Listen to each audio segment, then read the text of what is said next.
Hello, my name is Reverend Nace Hall, and I'm here on behalf of the One Lamb Mental Wellness Initiative at Peachtree Road.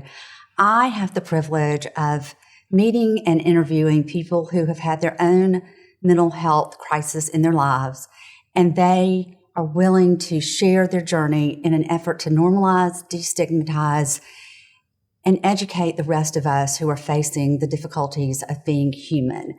And today I have the wonderful privilege of interviewing the Samuels, Paul and Arlene.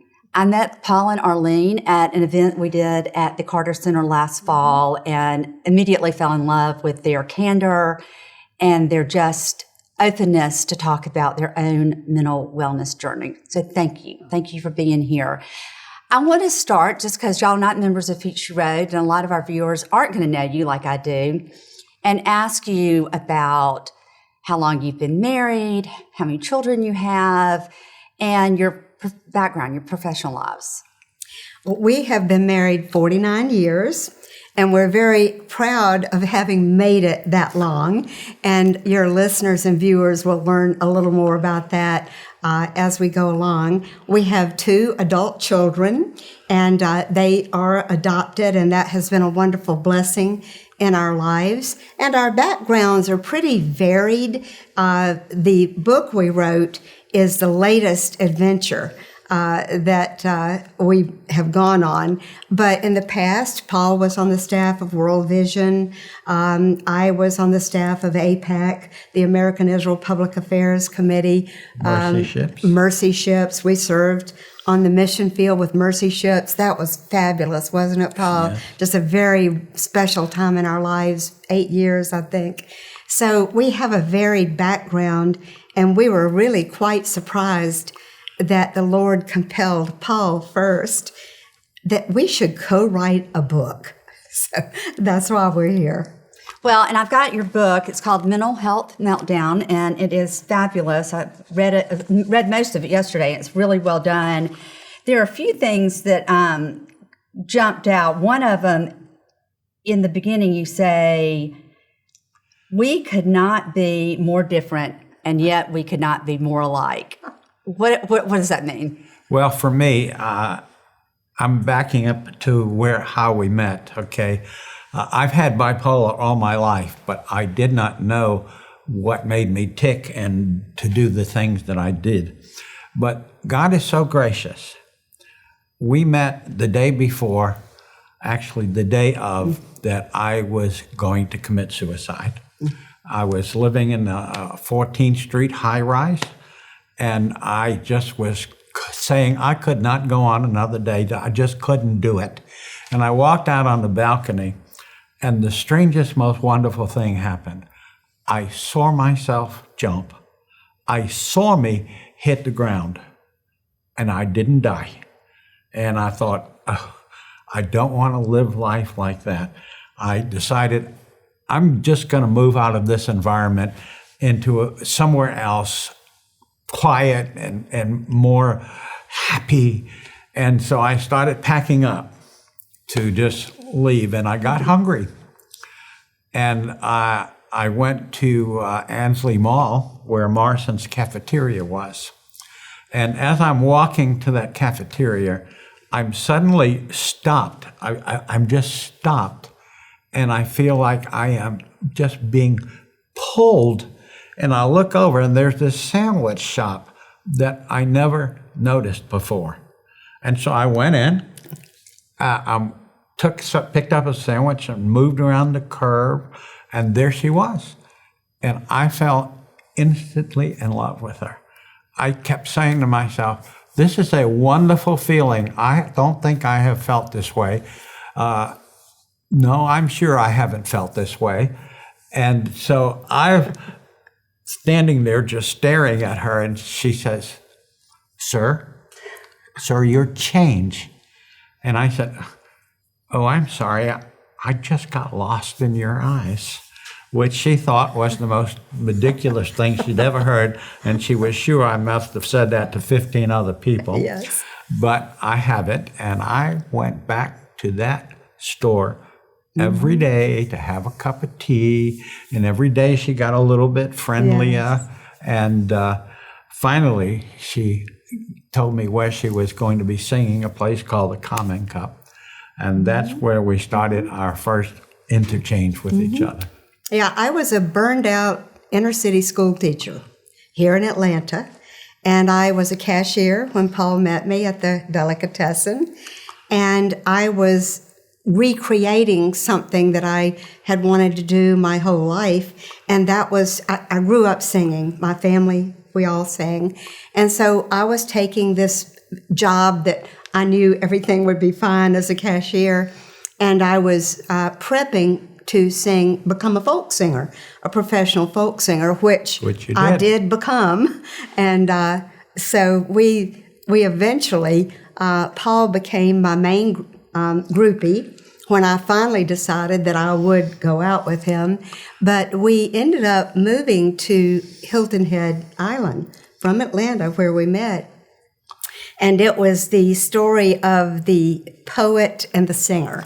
You know, we had all these fanciful ideas. I have to jump in here because Arlene's allowing me to take her out turned into be the strangest date she'd ever had in her life, because I didn't know that I would have another chance to be with her. So we spent 2 hours driving around 285 while I recited all of my poetry. And my goal was I wanted her to know me and to know my heart. And I don't know if I'm going to get a second date. But she came along. It must have been pretty good poetry if she didn't just hop right out of the car. I think I'd been like, oh, I got to go. He's got a poetry book, Expressions of Life, that he wrote some years ago. So I think everyone should know about that as well. But our differences, you know, he grew up in the South Bronx, Jewish kid in the South Bronx, first generation American, and his parents came over as children through Ellis Island. And Paul being almost 81 and his parents were children coming over in the early 1900s. Well, I grew up, I am a true Southerner. I was born in North Carolina. I grew up in Florence, South Carolina. I love the South, totally a Southern woman, you know, and raised, you know, cotillion and various things of that nature. But for both of us, it was quite unusual because marrying a Yankee when I was growing up, and Mace, you might relate to because you're a Southerner too, but for somebody growing up in Florence, South Carolina, and ended up marrying a Yankee, a Jewish Yankee, was quite a leap for me, but I ended up finding him so fascinating. Charming, just charming. And for me, escaping from the South Bronx and discovering Miss Florence, South Carolina, that was the treasure of all treasures. Let me ask you this question. So, did you already know you had bipolar at that point? No. No. We have had a very difficult early times of our marriage because I would just have a mania thing go on, and I didn't know why I did what I did, and even on the mission field, there were times I'm saying, God, what's happening here? I'm supposed to be serving you, and my mind is not where I want it to be. And but our people that we served with were very gracious, especially when they realized that this was something that I was not in control of. So when did you discover your illness? My discovery came after a mania event where I got arrested. And I went down before the judge the next morning, and the judge is just looking at the record, and he's looking at me, he's looking at the record, and he says, son, I can't find anything about why you've even been arrested here, but son, I'm gonna sentence you, which paralyzed me. Sitting there just, oh my gosh, I thought the worst. He says, son, I am sentencing you to see a psychiatrist. I'll know if you don't. And so we went together to the psychiatrist. He had diagnosed me almost immediately. And he said two things that just were wonderful for us. Do you want to say them? Sure, I will, because it was as if neon lights had just come on for both of us, because neither of us could understand why Paul was going through episodic situations. And we had such a strong relationship, soulmates, and just, it's so many joyous moments, and then things would explode in not so good a way. Nothing toward me of that nature, but we could not figure out why. That was our question. And the psychiatrist said, here's the two things that are at work with you, Paul: recklessness and self-destruction. And when he said that, Paul and I looked at each other, and it became one of the best days of our lives, because we had a diagnosis. There was a reason. It made sense to both of us, because Paul did not want to be who he was in the episodes. He had done everything he could think of, previous counseling, and had never gotten a very good diagnosis. So what happened? Let me ask you. So the doctor diagnosed you. Were you like immediately put on medicine? Were you? Absolutely. He wrote a prescription, and the next day, I've been on the same medication for 20 years. 25. 25, Oh, thank yes. you. And it's just, it is so workable that somewhere during the day, around 2, 3:30, 4 o'clock, my voice, she will say to me, and this is wonderful to have people who understand what your mental illness is and how they can help you out of it. So she would say to me, Paul, are you aware that your voice is getting stronger and louder, and you seem to be irritable? And I would look down at my watch and I said, it's 5 o'clock, darling, because I have a 5 o'clock treatment and I have an early morning treatment. And, I take the medication and I'm straight again. It takes very quick reacting prescription. Yes. So is yours bipolar 1 or bipolar 2? I have bipolar 2, and I am grateful that I don't have bipolar 1, because what I have does not compare to what goes on to someone who does have serious mania in the bipolar 1.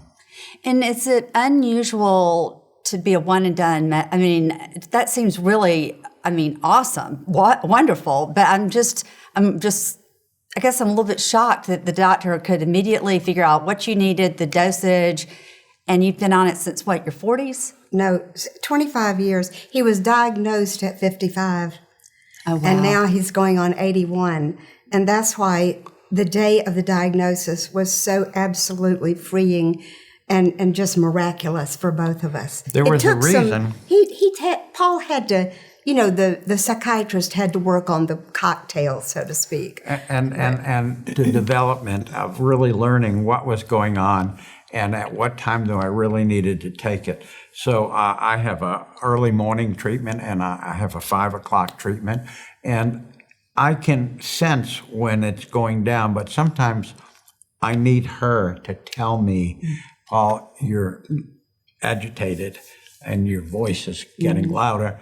And so I just want people to know in the mental illness environment, it's so important to have a partner who has read up on bipolar and whatever other mental illness, and they're in there together. And that's the strength. Other than Jesus Christ, of course, this is the strength of our marriage, is that we both know each other's strengths and weaknesses. And this can be, of course, we're speaking as a married couple, but unmarried people, if you just have a dear friend who is trustworthy, somebody that is walking with you, your best friend, or someone in your family, everyone who is suffering with some kind of mental illness, depression, PTSD, all the different sorts of mental illnesses that are described in our book from others, is so important. And this brings up to me one of the things that Paul and I, it's even symbolized in our wedding bands. There's a verse in Ecclesiastes that says a threefold cord is not easily broken. So when one falls down, there's someone else there to pick them up. And this is something that has been such a part of our lives, but our ring, and I don't think you can, we probably should have showed it to the team, but the rings that we had made are silver and gold, and the center, Paul, the center is the Lord. Is it the gold part? Which part symbolizes the Lord? Gold, the yellow gold. The yellow gold. And then the twisted one is you and I. Is you okay? So the gold part is symbolizes Jesus in the center, and then the silver is each of us. So that is honestly how, for us, that is, we have been on the Lord's rescue mission list for many a year. I want to piggyback on that. That it's so important. If you were to ask anyone, particularly with bipolar, what is the worst thing that you struggle with? They will say to you beyond a shadow of a doubt, it's losing friends. Because people don't understand. You're walking with them, they're your friend, and then they have this episode, and they're not the same person, and the friend is saying, I can't put up with this, because they really don't understand what's going on. So a friendship is incredibly more valuable than the average person thinks about friendship in the mental illness. Let me ask you this question, because I have read most of your book, and it's great. And I did not know that Kathy Arlene is so involved in the emotional well-being space, and the executive producer of Anxious Nation. I've already started. You might have to get me in touch with her. She may have to come to the church. She lives in California. Well, we'll fly her here. All the men will come, right? But so, what was the impetus for your book? Like, what calling did you receive to write this? During COVID, I felt like I was supposed to make known what life was like living with bipolar, and so I did a full memoir, and it was really kind of interesting. We had a very good friend who was like an angel of the way that she lived, and Arlene said to me as we were writing it, she said, Paul, I know you're supposed to write this book. It was bipolar missionary. It's before mental health meltdown. And I know that you're supposed to be very bold with this, but I have to be honest with you, Paul. I'm feeling exposed and vulnerable. And I said immediately, oh, I've got something for you that you can do about it. And she said, really? And I said, yes, why don't you write a chapter? And she said, I think I will. And what did you call it? Why I Stayed. But that was the first thing he wrote during COVID. And then as COVID left, then the mental health meltdown. Right. The way that came about is because I became a facilitator in a bipolar group, and I love being able to just help people talk about their illness and share and get not direction, but for instance, well, when I had what you're talking about, this is what I did, and a lot of conversation that helps people, especially people who bring with their wives or their boyfriends, and they're in the group and they learn so much. And I felt like, this what I have is just not all about me. There's so many people that are coming to the group. I feel like I'm supposed to share a bigger dynamic of just me and my bipolar. And that's how we got into this writing for, I started a Facebook page, and I said on this Facebook page, if you would like to share your mental illness, bipolar or otherwise, please post here and or send me your story. You can be named or you could be anonymous, whichever you're comfortable with, but do not post here if you're not willing to share, this is not a venting place. This is a place to share so that other people can understand your life and how you live. And so from that came about 30 stories, and that was it. Yes. Do you still have the Facebook page? Yes, it's called The Voices of Bipolar. The Voices of Bipolar. People can go on there and read, but the book's done. I Yes. don't think we could take another one. I'm not sure Paul and I are going to do another book. But I mean, I would think that there will always be a need for that. And one of the writers for your book, I can't think of his name, but he wrote about the White Flag app. Yes. Which I thought was just great, really, to put people together from all over that are sharing similar journeys and difficulties. Let me ask you this. So you were diagnosed in your 50s, and now I know you're very upfront about things. Were you comfortable being this open when you were diagnosed, or were you more closeted? No, as soon as I was diagnosed and I understood what was happening to me, I've always been a very out there kind of person anyway. Extrovert. Living in the Bronx, being Jewish, and we're very direct people, and so that was not a difficulty for me. That once I felt like I need to share more of this, I need to help other people. There's more than 100 groups on Facebook that deal with different kinds of mental illnesses that people can get some support from. And I much prefer the in-person thing than that. But any way that someone deals with their mental illness is better than not dealing with it at all. Totally agree. And that really is one of the, at least one of my primary objectives with One Lamb is we are people of faith. We're in this together. We're all dealing with something, and we need to stop feeling ashamed to admit we're not perfect. We'll get better if we do it together, Let me take a step back because I don't want to miss the opportunity.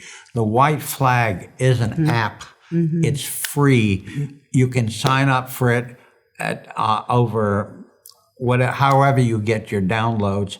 And this works in such a way that at any time, 24 hours a day, you wake up, you feel like you've got to talk to someone, well, you just click the button and raise your white flag, and someone else from Podok, New Jersey, or somewhere else would raise their flag and say, I could talk to Adderall, and you have a conversation to where you're able to calm down, so to speak, and get past the anxiety that you're in when you woke up. And the beautiful interconnection of people, and I took a class recently, and I met this unbelievable quantum physicist, which I know nothing about those things, but he talked about the emotional field, and we dump our emotions into a field, and the field absorbs them, and it can either make the field a more positive experience or a more negative experience, depending on what emotions we choose to dump into that field. And and there's all these amazing studies about how connected we can be through expressing our emotions with one another. Yes. So that's really what that app is doing. The app, it's fascinating because here again, there's a lot of concern about social media and technology. But Johnny McCoy, he's a friend, he's a founder of White Flag through his own mental health experiences. He's a South Carolinian. But Johnny, when what Paul described, somebody clicks the app and raise their white flag, but the algorithm matches people. I just find it's just a wonderful thing that can go on in technology. If you're suicidal, you're just, and you can remain anonymous. You're not giving your name, but the algorithm matches you, maybe your ages or the kind of issue that you're dealing with. And Johnny and his group, they've been on national TV and all of it. It's wonderful. It's really becoming very well known, and we're happy He's an attorney. Yeah, he's an attorney as well. But this is his life work now. His White Flag. That's awesome. I would love to meet him one day too. Y'all know all the cool kids. I mean, really, it's really impressive in your 70s and 80s that y'all are going about this. It's it's like you're not cashing it in just because you're growing older. You're like, I'm on a mission from God to make a difference, and it's All we need impressive. now is a couple of teenagers to help us learn With about social media. You and me both. Gosh. So, how did you find that you found the folks through Facebook, and how did you decide to name it Mental Health Meltdown? Because didn't you start with a different title? We did. The Voices Yes. of Bipolar was the initial title, the title of the group. But as we went through it, we were, getting a book published is no small thing. And I just want to brag on God here. Some people who we became acquainted with understood what I had already written and that I wanted to write something to include more people. And this person actually paid our publisher to create the book. And so we live on Social Security because we are well retired with no big savings account. So that was a mission for us to say, my gosh, it's really, really something we have to do. Look what just happened. It's a ministry for us. And it's totally unexpected because at our ages, it's like if we stop, and I think this is a word really for people, especially in our age group, we always need to be consulting the Lord. Lord, is there something else you want us to do at this age? And the fact that the Lord first spoke to Paul about mental health meltdown, and he came to me with the idea, I thought, this is great, to pull together all the people and have other voices in the book. But I want to be an encouragement to people who are senior citizens like we are, to just don't give up, because there's something I think that each of us can do. It may not be writing a book. It might be sending cards of encouragement to those that are ill. I mean, that's a ministry. And so I just want to put that out there to give hope to maybe some people who are into our age group. Well, I'm sorry, go ahead. the publisher had given us the name, but that backed me right into a thing. As we were putting the book together, and I wrote a chapter about the many celebrities that are coming forward and sharing about their bipolar. And Arlene is reviewing it, and she said, "What do we need this for?" And I said, "Arlene, you don't understand. People who are celebrities who are taking a chance and being courageous about sharing their bipolar and what other mental illness." She said, "Well, I don't think much of it, but okay, you wrote it, we'll go with it." And then when the book was published, this is really funny, we were at a car wash, just washing the car, and one of our neighbors came in and washed their car, and we're side by side, and she says, "Hey, I hear you guys have written a book." And we had one with us, and Arlene gives her the copy, and she flips through, and she says, "Oh my gosh, you have celebrities in here who are sharing." And I said, okay. No, but it was a great example for Paul and me. And I think for any married couple to say, oh, we never have any problem or disagreement, we've worked together most of our married life, but Paul and I have found ways to compromise. And we do a lot of negotiating, especially on projects that we're working on together. And it's worked pretty well. And it's just a matter, stay with it. Endure the negotiation. He's going to have his idea. I'm going to have mine.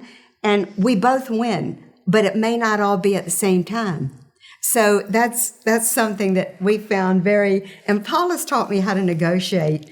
He said he's brought me out of the closet as in the South, we're told not to bother the waters. Let's have everything in harmony, and let's not offend anybody, and let's be polite at all cost.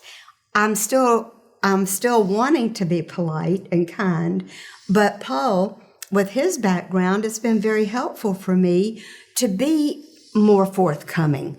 And now I just describe it as trying to be a brick in a velvet glove. I want to jump into something very, very important, and that is mental health with the church, within the church.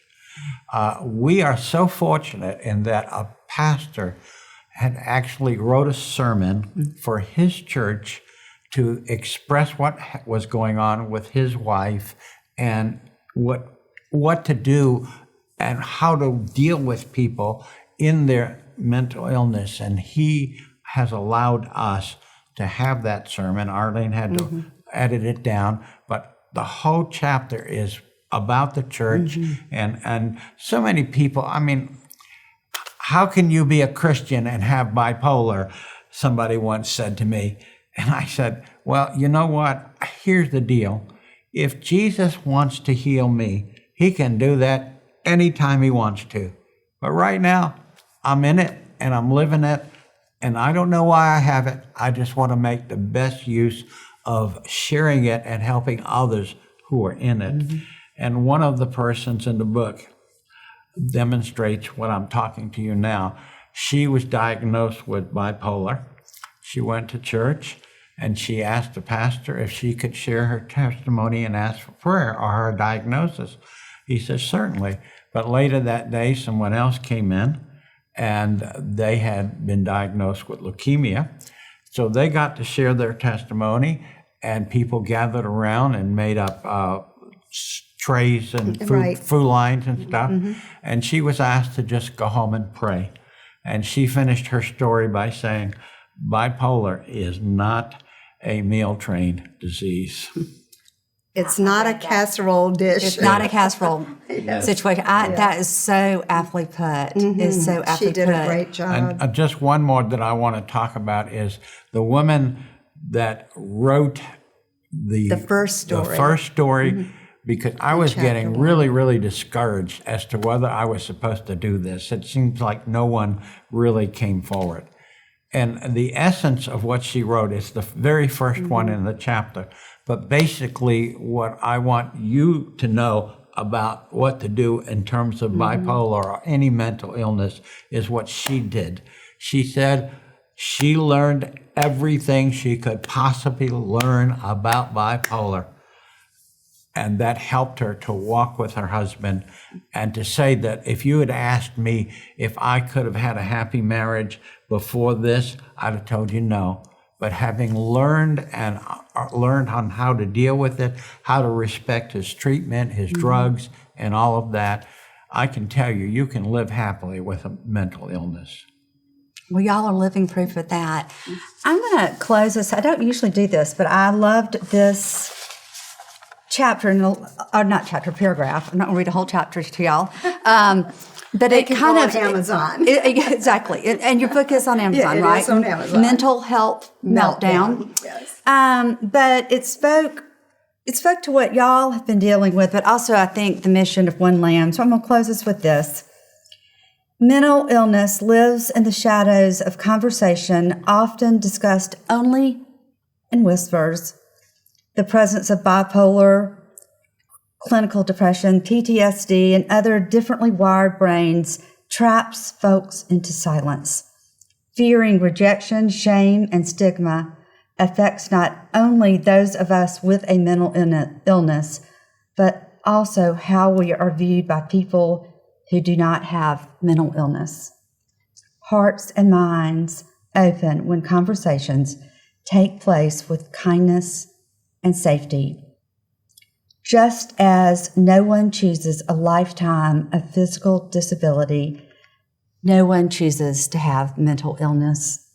Stepping into the light, those whose brain disorders educate others and help compel cultural changes.